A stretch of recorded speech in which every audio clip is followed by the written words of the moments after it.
Hi there, hope you're doing well.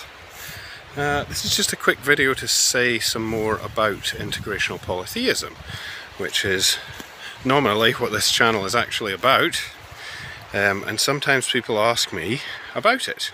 And since I started integrational polytheism, I guess I should try and be clear about what it is.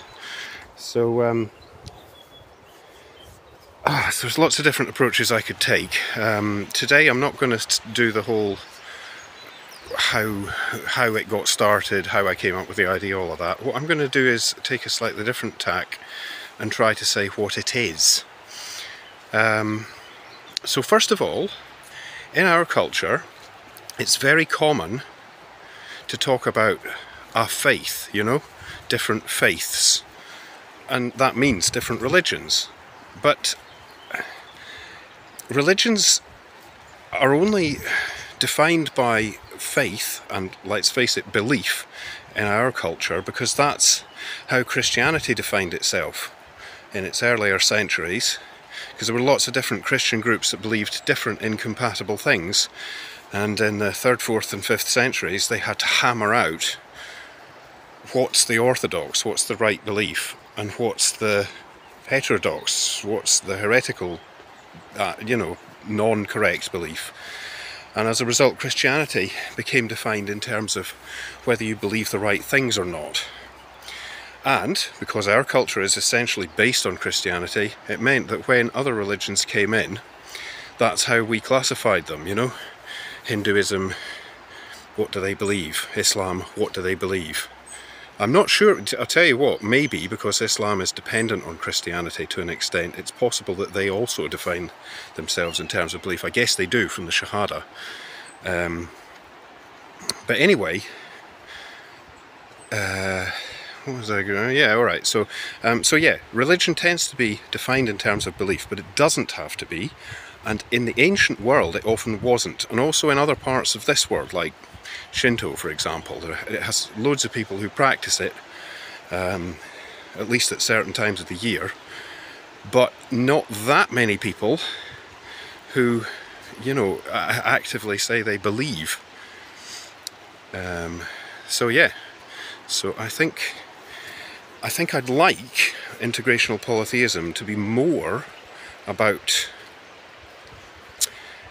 practice, and I don't mean ritual practice necessarily, because integrational polytheism doesn't have any rituals of its own, although I completely say that if you believe if you're an integrational polytheist, then you can believe in all the gods, so this means you can do ritual practices, but that ties into what I'm about to say actually about practice and not belief.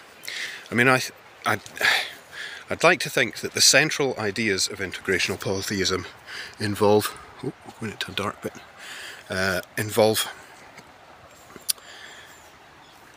open-mindedness and, let's say, compassion. I was going to say tolerance, but that's a bad word to use because it sounds like I'm just tolerating you, but actually what I mean is you don't put somebody down or treat them differently because they're in some way different from you. Yeah, suffrage is just as bad a word. But anyway, you know what I mean. It's open-mindedness, acceptance, that's what I mean.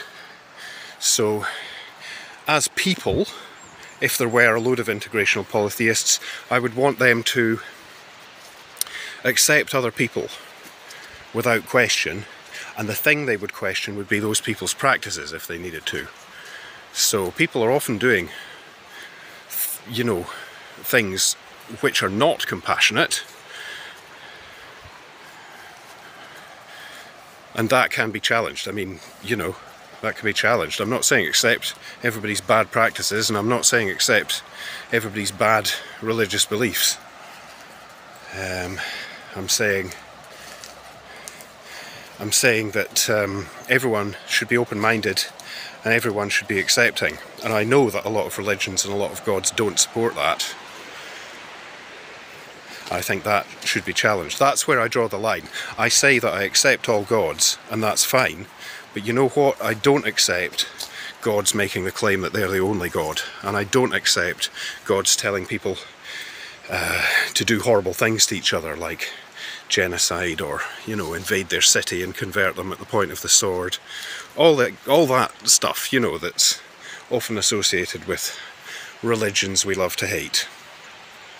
Gosh, I'm really in a dark bit now. I'm going to go back. So yeah, sorry for taking so long about this, but I hope that's pretty clear. I mean, that's the practical side of integrational polytheism. If people, I mean, because people do ask me, they start off by saying, well, what do you believe then? So they find out I'm a polytheist. I mean, that's pretty weird in our culture. So they go, oh, well, what do you believe then? But that's not, and I would, in the past, I would generally just answer it as asked. But thinking about it, I actually do think it's not the right question to ask me about integrational polytheism as your first question. I want that compassion to be more front and centre. Like the example of Christianity is an interesting one because it is arguably a compassionate religion and it has lots of compassionate followers. And, you know, Christians, a lot of them like to ignore all of the horrible bits and say, well, it is a religion of compassion and Jesus was a compassionate guy and so on and so on. And that's fine, because what you're doing there is you're picking and choosing the bits that you like. And I advocate for that. That's what integrational polytheism can be about. You can say, that's a bad bit. I don't agree with that. And that's fine. In a way, integrational polytheism is for people who struggle to accept all of the doctrines of their religion.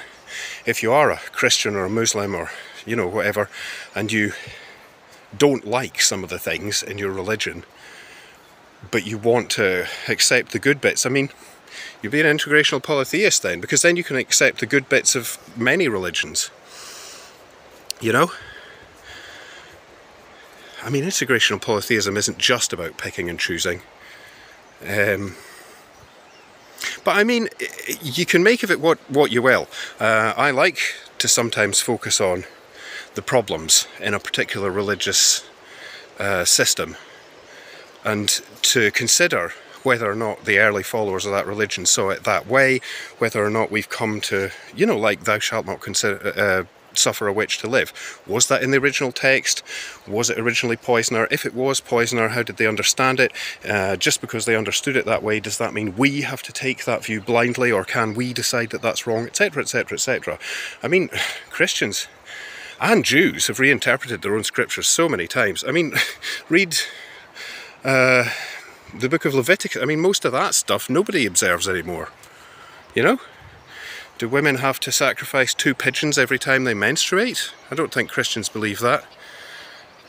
And, you know, it's a mess, really.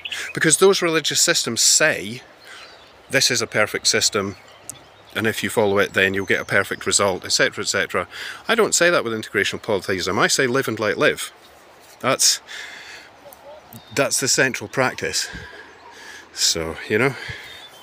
Anyway, I just wanted to say that I'll focus less on belief and more on practice. And in my religion, that practice is about